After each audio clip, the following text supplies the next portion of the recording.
What's up, ninjas? Congratulations on completing the previous video for day 2 for smart contracts.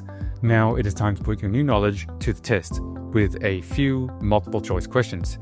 Feel free to rewatch the previous video to bolster your understanding of this topic based on how you go in this quiz.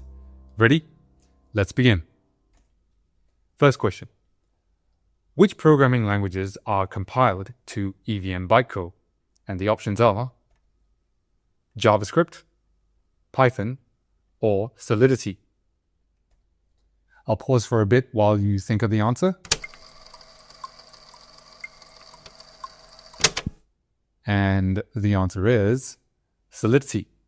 So JavaScript and Python are certainly very popular programming languages. However, they cannot be compiled to EVM bytecode because smart contracts require a specific set of features that need to be built into the programming language itself.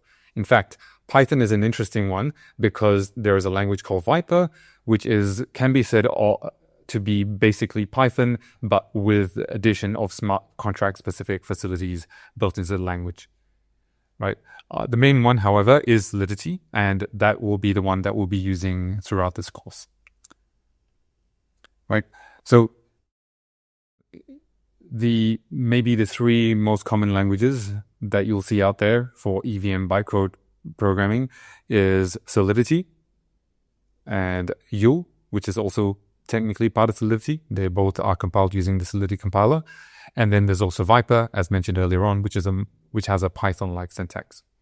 There are others as well: EWASM, Huff, Fey, Idris, and Zinc.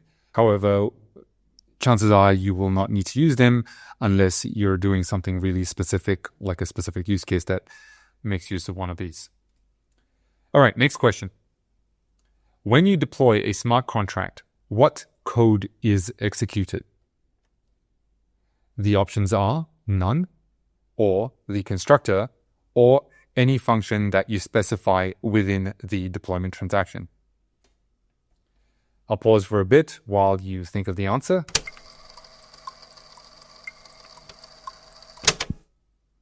And the answer is the constructor. Did you get that right? So, in your smart contract, you will have a specific function that is called constructor, and that is the only thing that will be executed within the deployment transaction, right?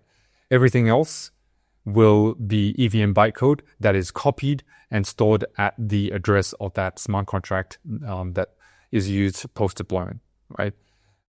You cannot specify any function to run alternate to the constructor. You can, however, within your constructor, instruct your smart contract to call other functions. That is completely allowed if you want to do that. All right. And here's a reference. So in the contracts page for the Solidity docs, check out the creating contracts section that will go into this in a bit more detail. Next question. To verify a smart contract, you need to blank. And the options are submit its source code and compiler information to a network explorer, or submit a deployment verification transaction to the blockchain, or submit the ADI and compiled EVM bytecode to a blockchain node. I'll pause for a bit while you think of the answer. And the answer is submit its source code and compiler info to a network explorer. Did you get that right? So, when you verify a smart contract, that is entirely between you, say the developer, and the network explorer. It does not at any point in time involve a transaction or a state change on the blockchain network itself, right? You're not modifying the blockchain. So what actually happens is you're submitting this information, the source code and the compiler information, to the block explorer, and the block explorer takes that information as well as the code that is stored on the blockchain. So it reads from the blockchain, and it also takes your source code and compiler info and compiles it independently, and it checks if the outputs of those match. If the outputs are an exact match, then it says, okay, you have verified, and then it goes ahead and displays the source code and the ABI. So that's the process, right? So that's why you need to do that. You do not need to submit a deployment verification transaction. There is no such thing. There is no such transaction, right? You do not modify the state of the blockchain whatsoever.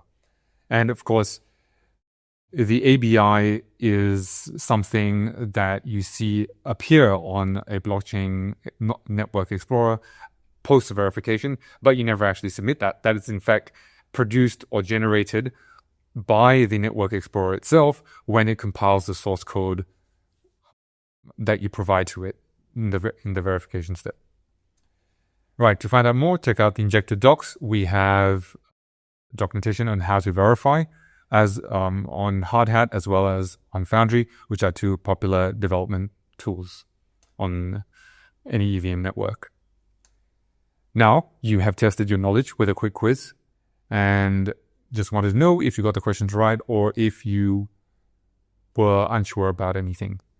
If so, add your questions or clarifications in the comment section below. And of course, all the links for the resources mentioned will be provided in the description below as well. Thank you for watching and see you in the next video. But before you go, note that this is a preview edition of the video that is part of the 7 Days of Injective course, and we're creating the full version of the course with all of the bells and whistles. If you watch this far, I'm sure that you'll be keen on that too. So do sign up using the form, scan the QR code, or click on the link in the description of this video. For now, on to the next video.